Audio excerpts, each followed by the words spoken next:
Membuka jubahnya dan menutupi mereka sambil berdoa, ya Allah, pamanku ya dan anak-anaknya yakni saudara-saudaraku, kau lindunglah mereka dari api neraka bagaimana aku melindungi mereka dengan jubahku ini. Itulah kata Rasulullah. Apa yang terjadi saat itu ya, kata ya Usaid itu, maka daun pintu dan jendela mengaminkan doa Rasulullah Sallallahu Alaihi Wasallam.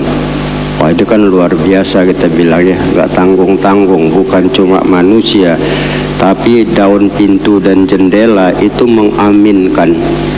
Dan riwayat itu sejalan juga dari Ghaus ya radhiyallahu anhu, dia berkata, aku mengikut Rasulullah, beliau berangkat ke rumah ya pamannya Abbas. Beliau menyuruh mereka berkumpul ya, ketika sudah mereka berkumpul, Rasul menutup ya mereka itu dengan jubahnya sambil berdoa. Sejalan hadis ini ya, baik dari Usaid dan Ghaus ya, itulah diungkapkan. Maka Nabi mengatakan, wahai Tuhanku ya, pamanku dan anak-anaknya adalah saudaraku, ini ada mereka adalah ahli baitku, maka lindungilah mereka dari api neraka ya, sebagaimana aku menutup mereka ini dengan melindungi mereka dengan jubahku. Apa kata Ghaus? Tidak ada satupun, bahkan kalau dia mengatakan lagi ya, tidak ada satupun di rumahnya baik dinding, daun pintu dan jendela kecuali seluruhnya mengaminkan ya. Keluar suara amin itu ya dari bahan-bahan yang ada di rumahnya, terutama dinding, pintu dan jendela. Ini kalau kita lihat ya, luar biasanya Rasulullah Sallallahu Alaihi Wasallam. Maka bagi kita, keluar biasaan ini kan jelas mengokohkan keberadaan beliau sebagai Nabi dan Rasul. Ketika kita bicara tentang mukjizat ya, ternyata ya kompleks sekali ya bagi beliau. Ini jelas.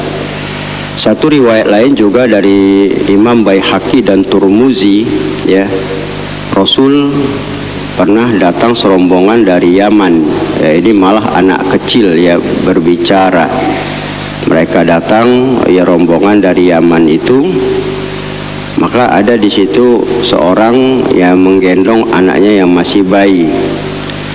Maka oleh Rasulullah Sallallahu Alaihi Wasallam ditanya sama anak bayi itu ya, hai anak bayi ya, siapa aku ini sebenarnya, kata Nabi.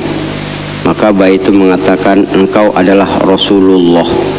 Itu bayi itu bicara ya. Sejak itu bayi itu selesai itu tidak bicara lagi hingga sampai dia menjelang dewasa, dan dia orang yang diberkahi oleh Rasulullah karena sudah dia katakan engkau adalah Rasulullah. Maka Rasul mengatakan, semoga engkau diberkahi oleh Allah. Nah, ini kalau kita lihat, jadi pada dasarnya banyak ya. Kalau di zaman Nabi Yusuf jadi saksi, Nabi Isa sendiri Rasul yang berbicara sejak bayi.